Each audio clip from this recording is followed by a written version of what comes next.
who gather here know our politics is broken. In fact, we know it's actually more than our politics that is broken.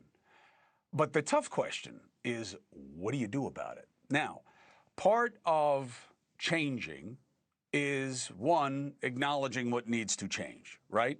I see three components to our kind of macro struggle, what all of us are involved in. Three dynamics, each and all, play out every day in the news, and how it gets played by both sides is also part of it. Now, first, we have a dynamic that is about heat versus light, okay, which is drama versus insight, okay? And we are all drama. Our heat to light ratio is way off. Example, the ICE raids in the news. That's why I'm talking to you about this. Close to 500 migrants detained at the Hyundai plant in Georgia. The right says, see, proof, we're working for the American worker. Meanwhile, you notice that you haven't heard much about any of this from the left? Well, why not? Is it because it was mostly Koreans and not Latinos that they swooped down on? For the left, they gave a lot more attention to much smaller raids in upstate New York. Why? Because they were in New York and that will generate more heat? Or is it because they were undocumented Latinos and largely parents? Is that what it is? Are you cherry picking the people you care about? It's all about the heat. Where is the light? What's my point? The raid is not the light, okay? Exposing why these people are here, hired in the Georgia case by a major corporation. Why aren't you rounding up the employers? Capitalism without conscience is just greed.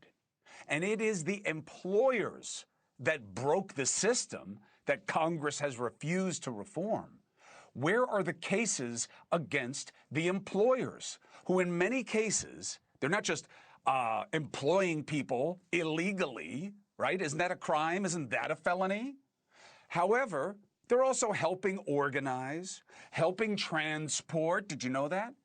And certainly helping to motivate migrants there and here to come illegally and work for cheap. They've driven down wages for that sector. They force people to live in fear and in the shadows. How do you fix it? I don't want the heat. I want light. And we're light on light because it's harder than heat. Second component.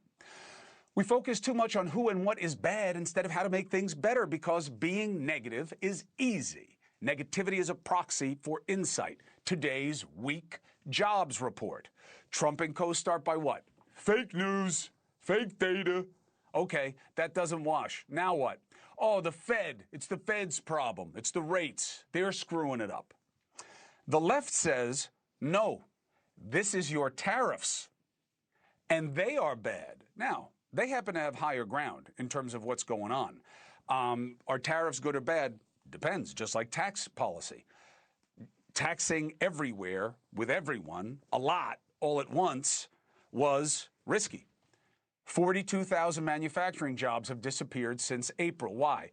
Well, continued innovation in terms of manufacturing, which is why the jobs left in the first place. You know, it wasn't just because of cheap labor, it was because of a reduction in the need for labor as innovation increases. But also labor costs are going up in part because of the tariffs. But what would be better? Democrats always say they have created the most jobs, right, compared to Republicans. How would you do that now? Tell us. Obsess on that, not why Trump sucks. And these manufacturing jobs, this is supposed to be the battleground, right? These are the jobs that MAGA said that they were going to build up. And who's getting hit the most by these loss of jobs? Black and brown people, certainly on the lower socioeconomic levels. Those are the very people that Democrats are supposed to be fighting for, right? Another example of all about what's bad versus talking about what's better. Now, you want another one? Here's another one from today. Play the sound of the president. On the National Guard, have you decided which city that you want to go into next? Yeah, I have. I have. I'm not going to say it now, but yeah, I have. We're going to go into another place and straighten it out. Now, if it frustrates you that he won't tell you, I get it, but he made the right play politically. Oh, I wonder where it is. Do you think it's New Orleans? Do you think it's Chicago? Do you think it's there? And the media eats it up, right? And then all the little pay-for-my-take people are going to try and predict things, right? There's no downside. There's no accountability for them. The draw of the unknown. Instead of what should we be talking about? Do we have crime problems in this country? Yeah. Are they often, if not most often, in the big population centers? Yeah, that's where the people are. How do you reduce crime? We don't talk about it. Where's the military going? How much military? Does that make him a despot? Military is not the answer to crime reduction, okay? Sure, it scares people, keeps them off the streets, but that's not what policing is supposed to be in America. That takes us to the last and the simplest yet most difficult to address of the three dynamics. All the noise of negativity, social media salvos, it's made us less and less willing to dare to care about anyone and anything that doesn't already agree with our side. We're all silos, all groupthink, all fear, all anger, all division, all the time. And as a result, we have a huge information and empathy gap in society right now. How many of you, I don't even know if you know this, I say one thing, oh, you're the best, thank you so much for being a voice of reason. Then I say something you disagree with, I don't know why you went full MAGA and why you... Do you even know that you're doing this? That you are all or none all the time? Well, it's good and evil. No, it's got to be about better and who can make it that way. Now, the obvious at home is about how much we're us and them now. Guys don't even call themselves Democrats and Republicans anymore. It's us, it's them. It's them versus us. You know, right? All the time. And all that one side wants is to destroy the other side and see them as bad people, not just wrong, bad. And then you have how this now applies to issues of concern, like what's happening in Gaza. If it's about the treatment of Gazans, we're right, which many on the left say that's what they care about, okay, good. Why are you silent about what Egypt just did? First of all, have you seen the barrier between Egypt and Gaza in Rafah, by the way? Does that look like brotherhood to you?